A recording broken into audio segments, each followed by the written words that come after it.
महर्षि सांदीपनी राष्ट्रीय वेद विद्या प्रतिष्ठान के द्वारा संचालित सभी के लिए पावन वैदिक कक्षा में आप सभी महानुभावों का स्वागत है। आज हमारे बीच बड़े सौभाग्य से वास्तु और वेद के निष्णात विद्वान महर्षि पाणिनीय संस्कृत एवं वैदिक विश्वविद्यालय के प्राध्यापक आचार्य चरण उपस्थित हैं। विजय कुमार जी, आप मूलतः उत्तराखंड के से हैं और दिल्ली में, बनारस में आदि स्थानों पर आपका विधिवत पारंपरिक रूप से अध्ययन हुआ है और आप वास्तु के निष्णात विद्वान हैं। देश के सर्वोच्च आचार्यों के श्री चरणों में बैठकर जो आपका पारंपरिक अध्ययन हुआ है, उससे प्रकाश से हम सभी भी आज प्रकाशित होंगे। इन्हीं भावनाओं के साथ बहुत आदरपूर्वक आचार्य चरण से निवेदन करूंगा कि आप उक्त विषय पर अपना वैदुष्यपूर्ण व्याख्यान देकर हमें आप्यायित करें। आचार्य चरण।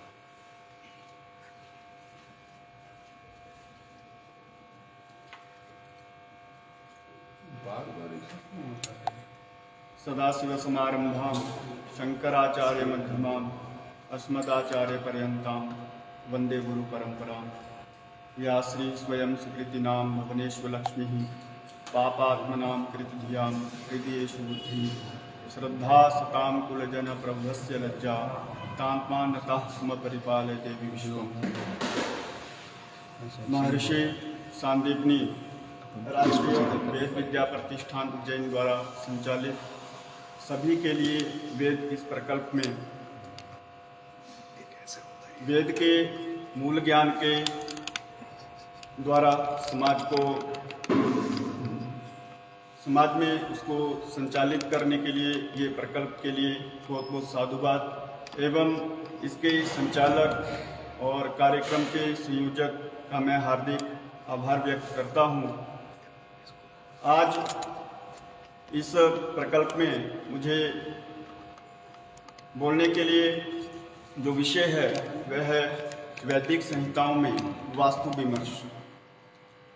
सर्वप्रथम यदि हम दृष्टिपात करें तो वेद जो कि धर्म मूलक है और धर्म अर्थ काम मोक्ष पुरुषार्थ चतुष्टय की प्राप्ति के लिए जब हम वेदों के निर्देशानुसार अग्रिम पथ पर हम अग्रसर होते हैं तो सर्वप्रथम जो हमारा पुरुषार्थ है वह है धर्म। और धर्म की प्राप्ति के लिए वेद निधि जो है हमारे लिए एक पथ का काम करती है। एक पथ के रूप में हमें अपने जो मंत्रों के द्वारा हमारे मार्ग का वो एक प्रदर्शन करती है। जब हम धर्म की बात करते हैं और वास्तु की बात करते हैं या वेद की बात करें तो वास्तु शब्द जो है वास्तव में ये संस्कृत के वस धातु से निष्पन्न होता है। संस्कृत का वस धातु अर्थात वस निवासी, निवास के अर्थ में वस धातु के द्वारा वास्तु शब्द की व्युत्पत्ति होती है। अब जब निवास की बात करें तो निवास मतलब एक सभ्यता, एक विकास और एक प्राणी से लेकर के समस्त जगत में चराचर जितना भी सृष्टि है वह सृष्टि एक वास्तु के रूप में प्रतिष्ठित हुआ। तो उसके लिए जो सबसे प्रथम उदाहरण हमें प्राप्त होते हैं वे वेद में प्राप्त होते हैं, क्योंकि वेदो अखिलो धर्म मूलम और वेद ही सर्व विद्या का मूल है। जब धर्म की बात करते हैं तो मनुष्यों का ये चिंतन है कि स्त्री पुत्रादिक भोग सौख्य जननम धर्म अर्थ काम प्रदम जंतु नामयनम सुखास्य पदिमिदम गेहात् समुत्पद्यते। तो वहां पे गेह शब्द यानी घर के लिए गेह शब्द का प्रयोग है। गेहात् समुत्पद्यते, घर से ही वे उत्पन्न होता है। और सर्वप्रथम जब धर्म की प्राप्ति करनी है, अर्थ की प्राप्ति करनी है और काम की प्राप्ति करनी है, स्त्री पुत्र आदि के सुख के भोग के लिए मनुष्यों द्वारा वास्तु अर्थात निवास की कल्पना की गई। और वहां पे धर्म के साथ साथ धर्म की प्राप्ति के लिए जब वास्तु अर्थात निवास की कल्पना की गई तो धर्म जो है वह वेद के उस मंत्र के द्वारा हम स्पष्ट कर सकते हैं, जहां पे वास्तु के रूप में ऋग्वेद के 7वें मंडल में वास्तुपति की कल्पना की गई। और वास्तुपति अर्थात एक शरीर सहित एक अधिपति, उस क्षेत्र का अधिपति, उस निवास का अधिपति। और वहां से ये कामना की गई कि हे वास्तुपति, वास्तुपति प्रतिजान स्मान इत्यादि मंत्रों से वास्तु की स्तुति की गई। और वहां पर वेद मंत्रों में वास्तुपति को इंद्र के रूप में स्वीकार किया गया। अब इंद्र के रूप में जहां पे वास्तुपति को स्वीकार किया गया तो वे उनसे प्रार्थना की गई कि शम चतुष्पदे द्विपदे, कि जो जितने भी द्विपद हैं, जितने भी चतुष्पद हैं, उनके लिए आप कल्याणकारी हों। अब वास्तुपति अर्थात उस क्षेत्र के अधिकारी, वास्तुपति अर्थात उस जो स्थान है वह स्थान के जो अधिपति। और वास्तु बात करता है स्थान की। सर्वप्रथम जब हम वास्तु की बात करते हैं, निवास की बात करते हैं, तो पहला जो हमारा सोपान है वह है स्थान। स्थान के बाद हम निर्धारण करते हैं दिशा का, और दिशा के साथ काल। तो ये एक त्रिकोण वहां पे उत्पन्न हो जाता है। ये और इसी त्रिकोण के आधार पे हम समस्त वास्तु का अध्ययन करते हैं, जो कि हमारे वेद संहिताओं में स्पष्ट होता है।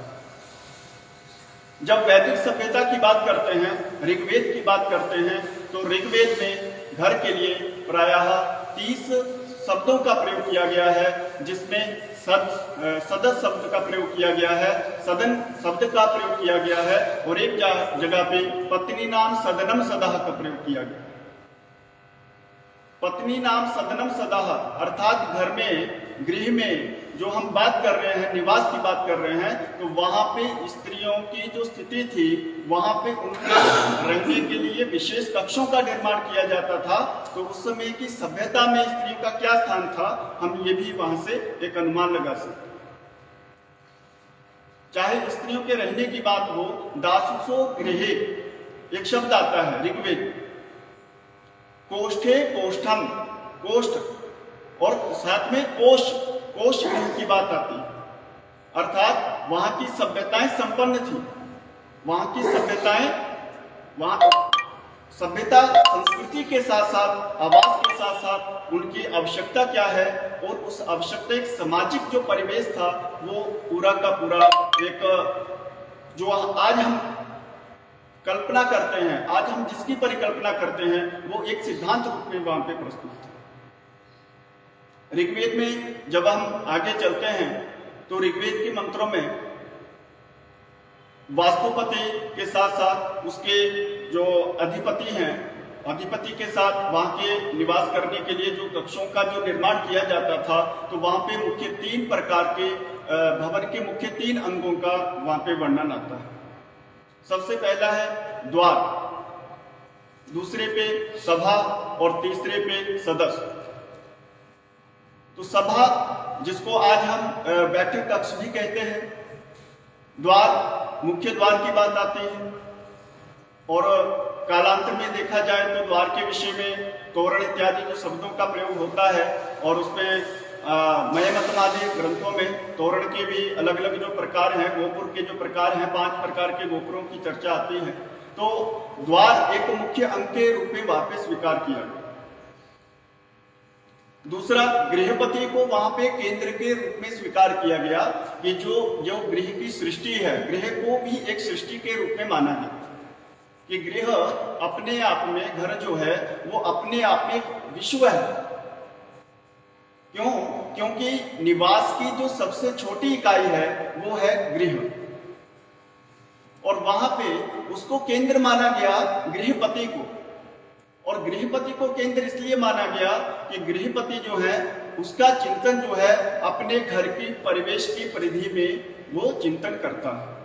जिस तरह से ब्रह्मा की बात करें, ब्रह्मा जो हैं वो सृष्टि के जो रचयिता हैं, जिनके द्वारा सृष्टि का सृजन किया गया, तो उनका चिंतन सृष्टि का सृजन करना और उसके पालन के लिए और उनका जो चिंतन है वो उसी के केंद्र में, अर्थात वहां पे ब्रह्मा को केंद्र माना गया। और वास्तु की दृष्टि से देखा जाए तो वहां को ब्रह्मा को केंद्र स्थान में स्थान प्राप्त हुआ। तो वहीं से जब सबसे छोटी इकाई गृह को माना गया तो उसके बाद ऋग्वेद में ही पुर और ग्राम और महाग्राम की चर्चा हुई। मतलब जहां पे गृहों के सन्निकट होने पर एक ग्राम का निवास वहां पे माना जाता था, ग्राम का एक विन्यास वहां पे हुआ। और ऐसे क्षेत्र जो जनसंख्या में अधिक हैं और जिसके जो सन्निकट गांवों को मिला करके जो निर्माण हुआ वह हुए पुर। और आज हम जिस पुर का जो अर्थ है वो हम नगर के लिए लेते हैं, लेकिन ऋग्वेद में पुर शब्द जो है वो दुर्ग के लिए प्रयोग किया जाता है। और उस दुर्ग में जो निर्माण था वह प्रस्तर, पाषाण इत्यादि से किया जाता था। और एक संदर्भ आता है आयसी, अर्थात वहां उनकी प्राचीर बनाने के लिए, दुर्गों की जो चार दीवारी है उसको बनाने के लिए लोह मिश्रित अवयवों का प्रयोग किया जाता है। और ये हमें निर्देश करता है उस समय की भवनों की सुदृढ़ता की। और जब हम अग्रिम संहिता में जब प्रवेश करते हैं, क्योंकि ऋग्वेद जो है वो प्रथम वेद है और यहीं से जो ज्ञान था वो एक विषय होने से वहां पे उसको एक वर्ग में आवंटित किया गया। तो वहां पे जो अथर्ववेद है, अथर्ववेद स्थापत्य वेद के रूप में वास्तु के एक स्वतंत्र शास्त्र के रूप में उपस्थित है। और दूसरी ओर जब हम बात करते हैं वास्तु की, तो वेदांग होने से, ज्योतिष का एक अंगी संबंध होने से वह एक वास्तु संहिता के वेद में उपस्थित है। और जब दोनों मार्गों को हम देखते हैं तो एक वेदांग और एक स्वयं वेद का उपवेद, अथर्ववेद का उपवेद होने से स्थापत्य वेद वहां पे वास्तु स्थापित हुई। और स्थापत्य का अर्थ ही है कि स्थापना। तो वहां पे वास्तु के जो सिद्धांत हैं तो सिर्फ वास्तु के नहीं, वहां पे वास्तुकला और चित्रकला, वर्तन भांड निर्माण इत्यादि, बढ़ई बुनई, जितने भी संदर्भ, जितने भी एक सामाजिक जो परिवेश रहता है, सभी के लिए वहां पे वास्तु की संकल्पना थी। उसके बाद जब अथर्ववेद की हम बात करते हैं, अथर्ववेद उसमें शाला शब्द का प्रयोग किया गया है 2 सूक्तों में। शाला शब्द प्रायः एक कक्ष के लिए कक्ष के लिए प्रयोग होता है। उसमें द्विपक्षा, चतुष्पक्षा और 10 पक्षा तक शालाओं की बात की गई। मतलब जो कक्ष हैं, कक्षों का जो निर्माण है वो 2 पक्ष, चतुष्पक्ष चारों ओर और 10 पक्ष, और इसी के साथ त्रिभूमिक शब्द का प्रयोग किया गया। त्रिभूमिक अर्थात 3 मंजिल भवन। तो उस समय की एक जो स्थापत्य कला है या फिर जो एक निर्माण कला है वो आज हम अनेकों मंजिल जो भवन देखते हैं तो कहीं ना कहीं जो आधार है वो हमें एक आधार के रूप में वहां पे अथर्ववेद से वो प्रस्तुत होता है। यजुष की हम बात करते हैं, वेदा यज्ञार्थमभिः प्रवृत्ता कालानुपूर्वा विहिताश्च यज्ञाः तस्मादिदं काल विधान शास्त्रम यो ज्योतिषम वेद स वेद यज्ञ। यजुष की हम बात करते हैं तो वहां पे कर्म, यज्ञ कर्म को प्रधानता दी गई है। और ये कहना कोई अतिशयोक्ति नहीं होगा कि यजुर्वेद जो है वो एक धार्मिक वास्तु का ही स्वरूप है। यज्ञ करने का निर्देश हमें मिलता है वेद की उद्देश्य की सिद्धि के लिए, इष्ट प्राप्ति और अनिष्ट के परिहार के लिए। अब यहाँ पे अनिष्ट क्या है? तो जब हम वास्तु की दृष्टि से देखें तो गृह में सुख की प्राप्ति ही हमारा इष्ट है। और सुख जो है वो आध्यात्मिक सुख हो, मानसिक सुख हो, शारीरिक सुख हो, और उसकी प्राप्ति के लिए और अनिष्ट के परिहार के लिए जहां पे यज्ञ का निर्देश हुआ, तो यज्ञ निर्देश होने पर वहां पे बात आई सबसे प्रथम काल की, कि कालानुपूर्वा विहिताश्च यज्ञ, कि काल के अनुरूप वहां पे यज्ञ कर्म किया जाए। और जब काल के अनुरूप यज्ञ कर्म करना है तो यज्ञ कर्म करने के लिए एक स्थान की आवश्यकता होगी, और जहां पे स्थान की आवश्यकता होगी वहां वास्तु के नियमों का, वास्तु के सिद्धांतों का प्रयोग स्वाभाविक हो जाता है। यज्ञ करने के लिए यज्ञ वेदी की आवश्यकता है, यज्ञ करने के लिए वहां पे कुंड इत्यादि की आवश्यकता है। और वहां पे जब हम बात करते हैं सुलभ सूत्रों की बात करते हैं तो सुलभ सूत्रों में यज्ञ वेदी निर्माण के हमें अनेकों ही उदाहरण वहां पे प्राप्त है।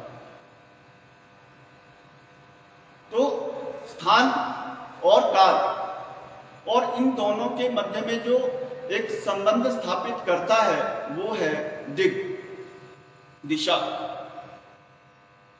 और यही त्रिकोण समस्त वास्तु के सिद्धांतों को अपने में समेटे हुए है, और उसी के आधार पर जितने भी हम निर्माण देखते हैं या जितने भी निर्माण हमारे लिए जो निर्दिष्ट किए गए हैं उनका हम अनुपालन करते हैं। दिशा की बात करें तो ऋग्वेद का ही एक मंत्र है जहां पे सूर्य की किरणों का प्रवेश गृह में सीधे सीधे हो। और कौन से सूर्य का? तो उदित होते हुए सूर्य। ऋग्वेद के 7वें मंडल के 55वां अध्याय अष्टक का पहला ये मंत्र है। तो वहां पे सूर्य की जो दिशा है उस दिशा के अभिमुख घर हो, ऐसा हमें एक संकेत प्राप्त होता है। लेकिन हम देखें तो वास्तु में जैसे चतुष्पाल की बात आई कि चारों तरफ दिशाओं वाले जो घर हैं, तो चारों तरफ दिशा में भी घर होना एक वास्तु का सिद्धांत है। किसी भी दिशा में घर का होना अशुभ नहीं है, लेकिन जो एक प्रधानता है, जो एक मुख्य रूप से कि कहाँ होना चाहिए, क्यों होना चाहिए, तो कहीं ना कहीं अनेकार्थ का वेद मंत्रा की अनेक अर्थों को ग्रहण करते हुए जब मंत्र चलते हैं तो वहां पे हम इस अर्थ को ग्रहण करते हैं कि एक जो ऊर्जा है, एक जो सूर्य का जो एक प्रभाव है, वो प्रातःकालीन सूर्य का प्रभाव पूर्वाभिमुख घर के ऊपर कैसा होना चाहिए और क्यों होना चाहिए, वे हमें मंत्र जो है वो निर्दिष्ट करते हैं। इसी के साथ हम पूर्व की बात करते हैं, महाग्राम की बात करते हैं। मतलब वास्तु जो है सिर्फ संहिताओं में भी गृह के लिए ही प्रयोग नहीं हुआ, लेकिन आज वो वास्तु जो है गृह के लिए रूढ़ हो गया। और जब हम भेदों की बात करते हैं, वास्तु भेदों की बात करते हैं, कालांतर में जब थोड़ा हम पौराणिक समय की ओर जब हम दृष्टिपात करते हैं तो वहां पे वापी देव वापी कूप तड़ागानी प्रासाद भवनानी च, तो वहां पे वापी, कूप, तड़ाग, प्रासाद और भवन। अब ये भेद क्यों हुए? तो वहां पे ऋग्वेद में ही एक संदर्भ आता है कि जो पत्थरों के द्वारा बड़े भवन बनाए जाते हैं, बृहंतरम करके एक शब्द आया है, बृहंतरम। बृहंतरम अर्थात भवन का एक विशाल स्वरूप। भवन का विशाल स्वरूप है तो वो कैसे बनाया जाए? तो वह पाषाण से निर्मित होना चाहिए, उसमें काष्ठ का प्रयोग होना चाहिए। और दूसरी तरफ मात्र हम काष्ठ की बात करें तो पर्णकुटी की भी चर्चा वहां पे आती है, क्योंकि सबसे पहला जो आवास बना वो पर्णकुटी के रूप में, एक स्वरूप में हमारे सामने आया। उसके बाद इष्टिका, मृत यानी मिट्टी के घरों की बात है। मिट्टी के घरों के बाद लकड़ी के घर, लकड़ी के घरों के बाद ईंट और फिर पत्थर के घरों की बात है। जब इसके निर्माण की बात आती है तो फलश्रुति में इसका जो फल है वो भी कहा कि मृण में 10 संगुण,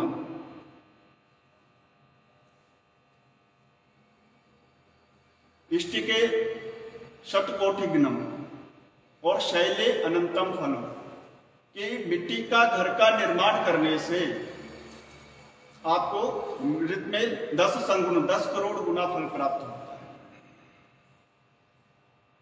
पत्थर का घर बनाने से अनंत फल की प्राप्ति कही गई,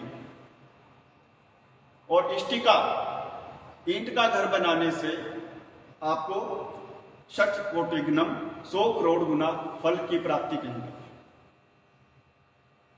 तो ये जो फल है, इसको जब इस श्लोक को हम देखते हैं तो ये हमें एक निर्देश करता है कि जैसे पर्णकुटी का निर्माण हम कर रहे हैं, उसके बाद उससे थोड़ा भारी द्रव्य हम प्रयोग कर रहे हैं, पर्णकुटी के बाद लकड़ी के घर का निर्माण कर रहे हैं, उसके बाद मिट्टी के घर का निर्माण कर रहे हैं, फिर ईंट और फिर पत्थर का निर्माण कर रहे हैं। तो ये जो एक व्यवस्था है, ये विज्ञान का एक जो गुरुत्वाकर्षण सिद्धांत है कि जो वस्तु जितना अधिक भारी होगा वो उतनी अधिक मजबूती के साथ पृथ्वी से वो जुड़ा रहे। तो वहां पे फल बताया है, क्योंकि लोक में फल के द्वारा कार्य किए जाते हैं, ये हम सामान्य देखते हैं, और फल की इच्छा के लिए ही समस्त जन जो है कार्य करते हैं। तो इस तरह से जब हम निर्माण की बात करते हैं तो समस्त संहिताओं में, चारों संहिताओं में एक विशद रूप से, एक स्पष्ट रूप से अनेकों ही ऐसे उदाहरण हैं। जैसे अथर्ववेद में जब दाशुषो गृहे स्त्रीणाम पत्नीनाम सदनम सदः, अलग अलग घरों की बात की गई, अलग अलग गृहों की बात की गई, और उनके आकार प्रकार निर्माण, ये सारी व्यवस्था भी एक सिद्धांत के अनुसार, एक नियम के अनुसार वहां पे बताई। और जब हम इसी के निर्माण के संदर्भ में जब बात करते हैं वास्तुपति, अर्थात जो उस घर का जो अधिपति है, तो उसके लिए भी एक सिद्धांत है, जैसे स्थूल से सूक्ष्मता की ओर और सूक्ष्म से स्थूल की ओर।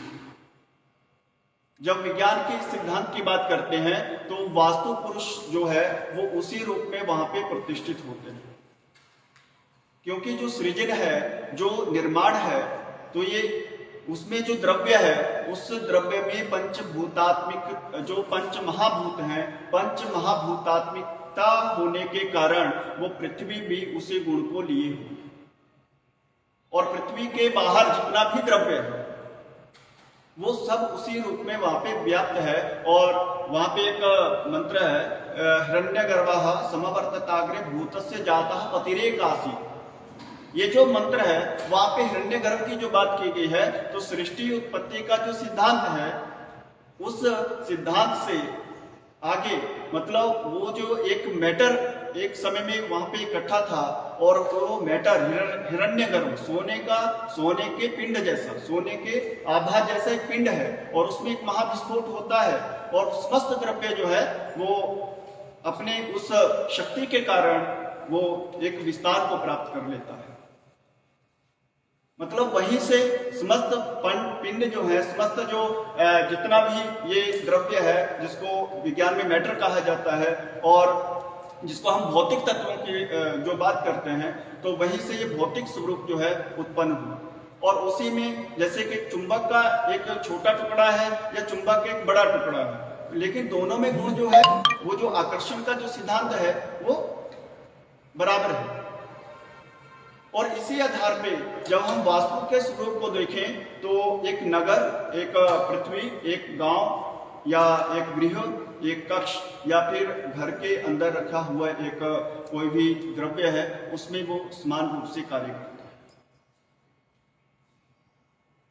तो इन समस्त जो हमारे वेद निधि हम जिसको कहते हैं, तो वेद निधि हमारे लिए इस तरह से एक पथ प्रदर्शक है। हम सभ्यता की बात करते हैं, संस्कृति की बात करते हैं, और सभ्यता और संस्कृति के साथ साथ हमारी परंपराएं आती हैं।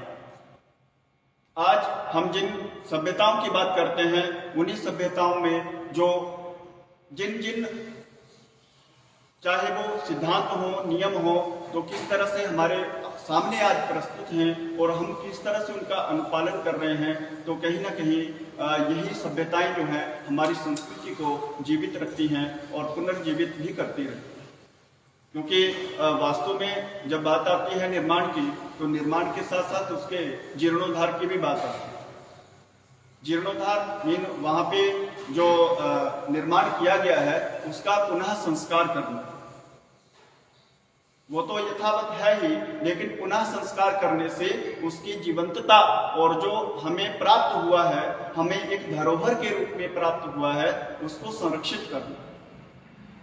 और यही संरक्षण, यही एक जो हमारा अनुपालन है, यही हमारी परंपराएं हैं और यही हमारा जो शास्त्र है वो निर्देश करता है। इसके साथ जब हम संहिताओं के बाद में जब उपनिषदों की बात करते हैं या पौराणिक काल की बात करते हैं, तो वहां पे एक विषय आता है पौराणिक काल में मूर्ति का। जब हम मूर्ति का चिंतन करें तो मूर्ति निर्माण की कला, चित्र निर्माण की कला और उसमें भी रंग इत्यादि निर्माण की कला, जैसे विष्णु धर्मोत्तर पुराण में चित्र लक्षणाध्याय, तो चित्र लक्षणाध्याय में चित्र रंग इत्यादि बनाने की विधि है। और जब मूर्ति की बात आती है तो मूर्ति निर्माण के लिए आज चाहे मयमतम हो, अपराजित परीक्षा है या बृहद संहिता की बात आती है, तो जो मूर्ति निर्माण है उसको हम जब वास्तु के परिधि में देखते हैं और जब हम दूसरी तरफ वैदिक संहिता को उठा करके देखते हैं, तो वहां पे जो एक अर्चा, जो हमारे पूजन का जो एक माध्यम है, वो सीधा सीधा हम प्रकृति से उसका संबंध देखते हैं।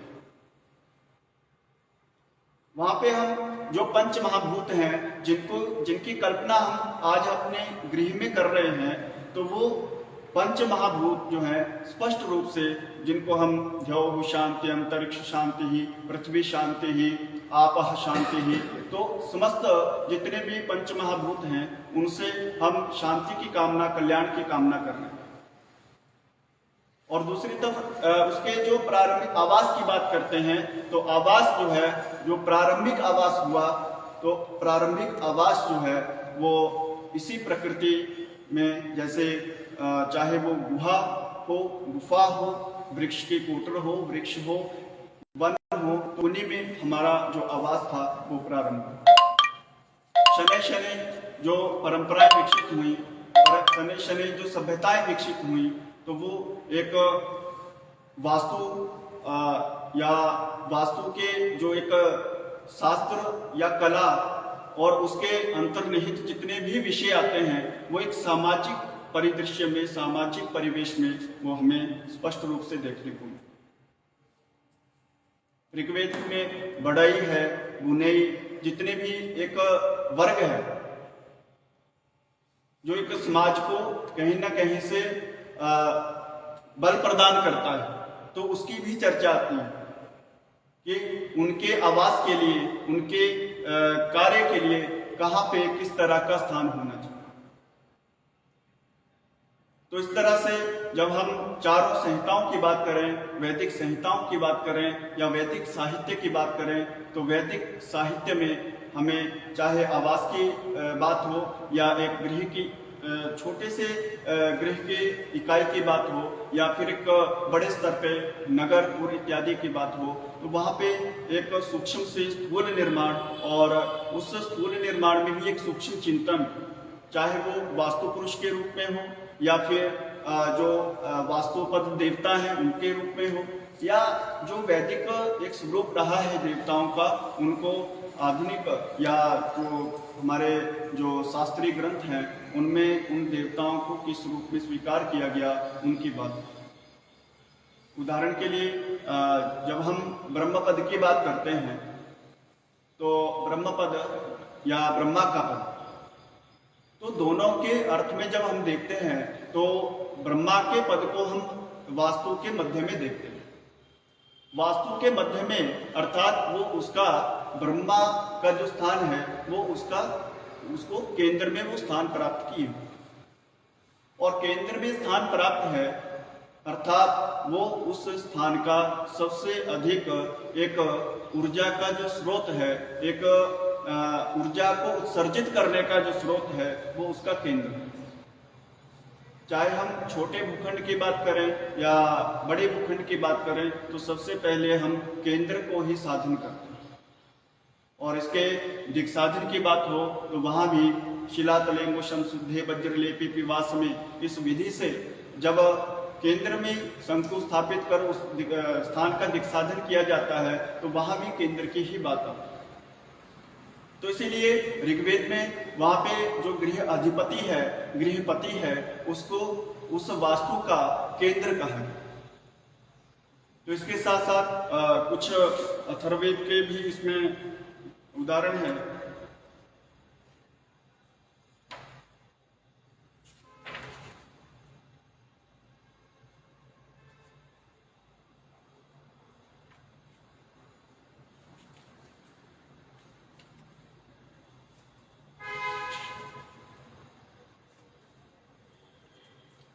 एक स्थान में यजुर्वेद में विश्वकर्मा को विश्वरूप और विश्वरूप यानी विश्व का जो सृष्टा है, विश्वकर्मा शब्द जो है यानी विश्व को जो करने वाला है, जो सृष्टि करने वाला है, वो विश्वकर्मा का जो एक प्रयोग है वो यजुर्वेद में प्राप्त होता है। और उसी को एक विश्वकर्मा यानी विश्व का कर्म करने वाला वहां पे कहा गया है। और उसी के साथ विश्वकर्मा के जो निर्माण है, चाहे हम महाभारत की बात करें या लंकापुरी की बात करें तो एक पौराणिक और उसके बाद के उत्तरकाल में उनके उदाहरणों को हम देख सकते हैं।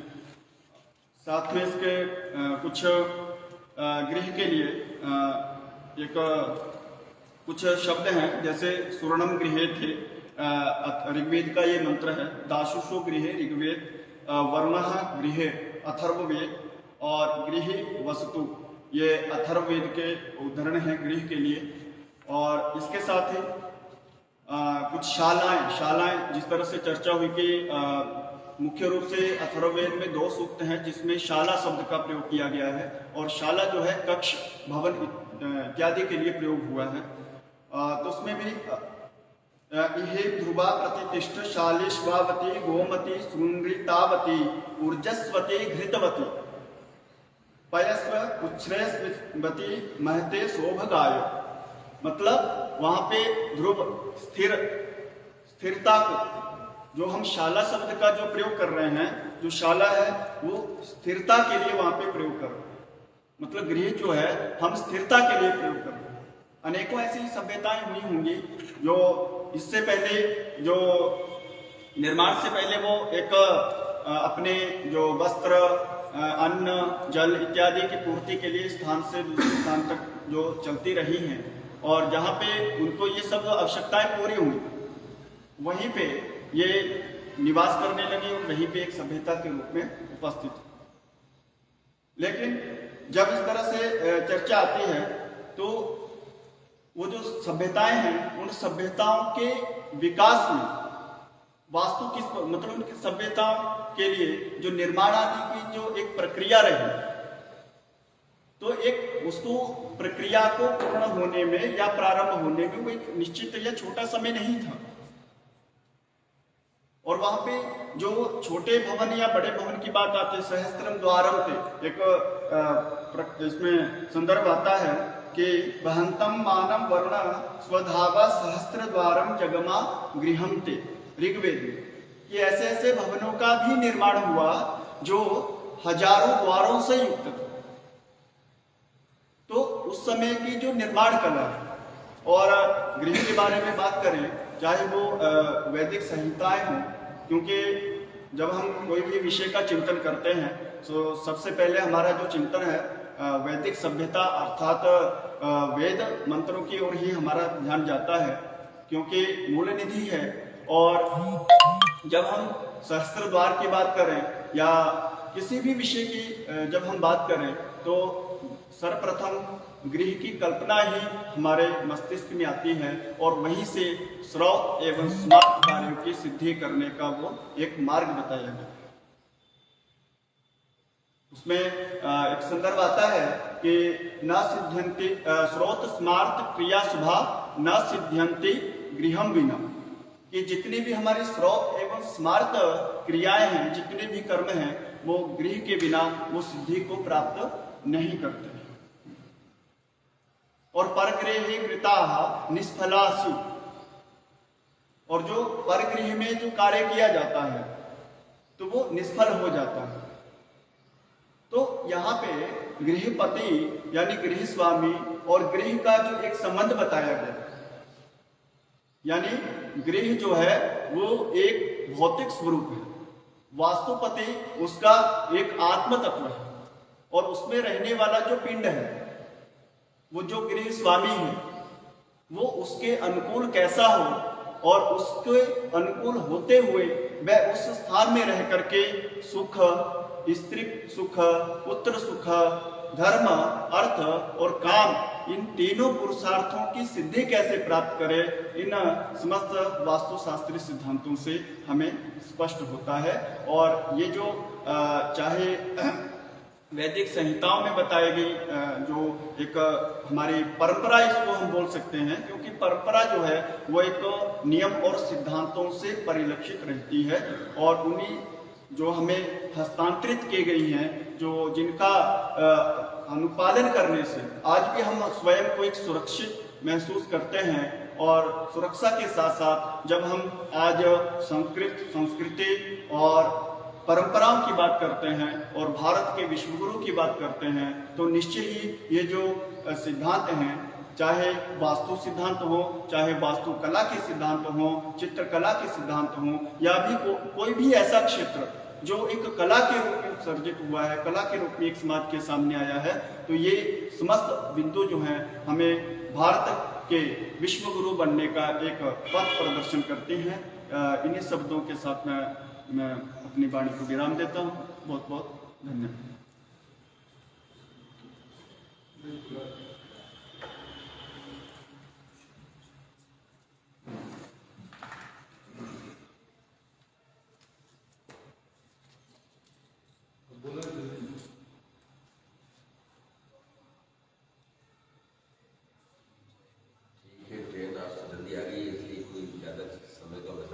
सर कल समय रहेगा?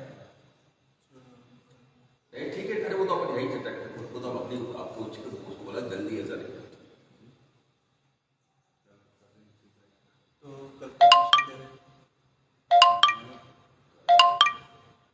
इसको और विस्तार किया जाए, थोड़ा और डीप में जा सकते। कल ऐसा ले लीजिए ना इसको, जैसे अभी आज तो एक सैद्धांतिक पक्ष हो गया, मोटी बातें मतलब एक इंट्रोडक्टरी हो गया परिचयात्मक। तो कल जैसे क्या गृह निर्माण के लिए दिशाओं के बारे में, या गृह निर्माण कैसे किया जाए, एक सामान्य जन हम लोग तो सामान्य कोई वैसा नहीं है, तो उसको उपयोगी अपन कैसे बना सकते हैं, उस बिंदु पर अपन ले कल। हाँ, गृह को शहर के रूप में, कॉलोनी के रूप में थोड़ा सा ले लें कि इस तरह से निर्माण अगर किया जाए तो उससे ये चीजें आपको मिल सकती है, और उसमें क्या क्या सावधानियां और क्या क्या चीजें वो है सब। हाँ, व्यवहारिक पक्ष उसका लिया जाए, गृह निर्माण से ही करें हम, गृह निर्माण वाले के दो वाले तो उनका जो वैदिक आधार है वो बहुत सुंदर विषय है।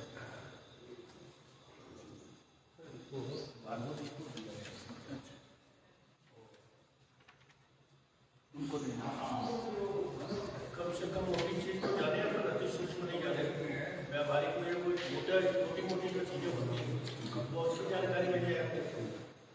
भार्गव जी को भी दे जाएगा, पांडव को दे देंगे, अब तो कल आएंगे तो कल ही पर